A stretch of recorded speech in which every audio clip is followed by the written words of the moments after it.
আমের চাটনি রেসিপি করে দেখাচ্ছি। প্রথমে তেল দিলাম 2 চামচ, এরপর শুকনো লঙ্কা দিয়ে দিলাম স্বাদের জন্য, কিছুটা সর্ষে, কালো সর্ষে ছড়িয়ে দিলাম,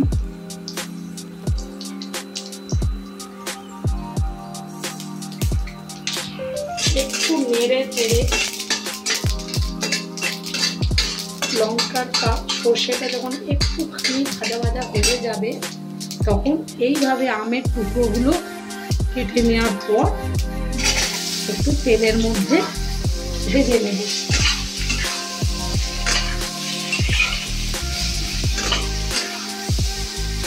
এইভাবে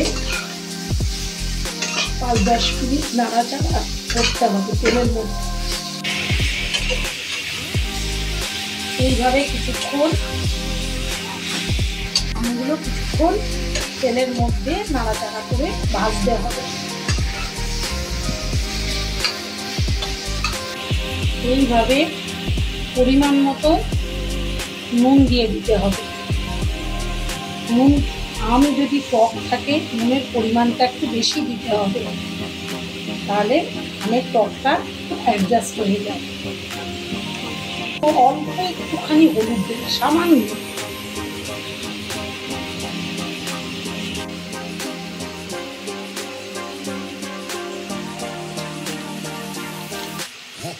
একটু লাল লঙ্কার গুঁড়ো দিলাম,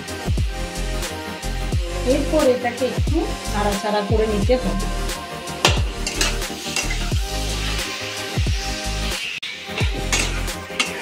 এইভাবে সমস্ত কিছু উপকরণ দিয়ে দেওয়ার পর ভালো করে আমের সাথে মিশিয়ে নিতে হবে।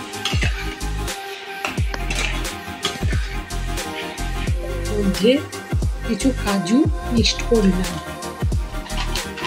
পরিমাণ মতো অল্প করে কিশমিশও দিলাম, তাতে একটু খেতে ভালো লাগে চাটনিটা।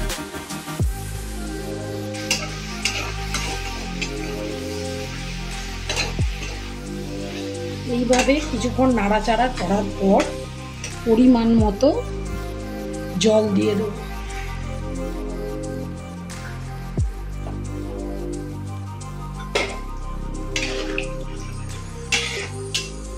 বড় গ্লাসের 1 গ্লাস জল দিয়ে দিলাম। কিছুক্ষণ এটা আমি ফুটতে দেবো, 10 মিনিট এটাকে আমি একটু ফুটতে দেবো। এইভাবে আমি একটু ঢাকা দিয়ে দিলাম। পর আমি ঢাকাটা খুলে দিলাম। এই দেখুন বন্ধুরা, সমস্ত আম ঠিক মতো নরম হয়ে গেছে।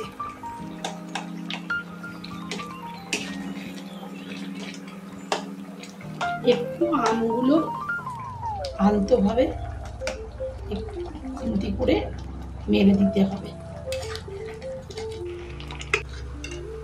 এবারে পরিমাণ মতো চিনি দিয়ে দেবেন।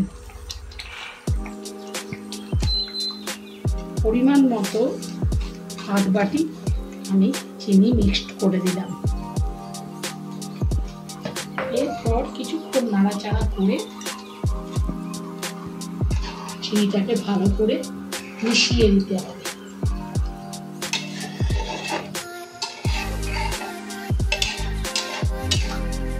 কিছুক্ষণ চিনিটা গলে যাওয়ার পর আমটি আমার তৈরি। লাস্টে একটু ভিনিগার মিক্সড করে দেবেন, তাহলে বহু দিন ফ্রিজে স্টোর করে এই চাটনিটা রেখে দিতে পারবেন। আপনারা যদি ঝাল, টক, মিষ্টি সব সমান পরিমাণে পেতে চান তাহলে লাস্টে একটু গোলমরিচ ছড়িয়ে দিতে পারেন। অপূর্ব স্বাদের হবে, এভাবে করে দেখবেন।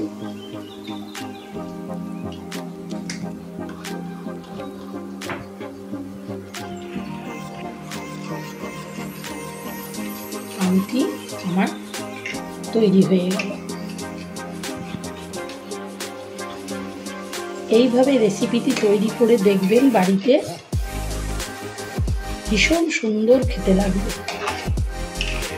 বন্ধুরা ভালো লাগে, আমার এই রেসিপিটি যদি আপনাদের ভালো লেগে থাকে তাহলে সাবস্ক্রাইব করে আমার পাশে থাকবেন, লাইক কমেন্ট শেয়ার করবেন।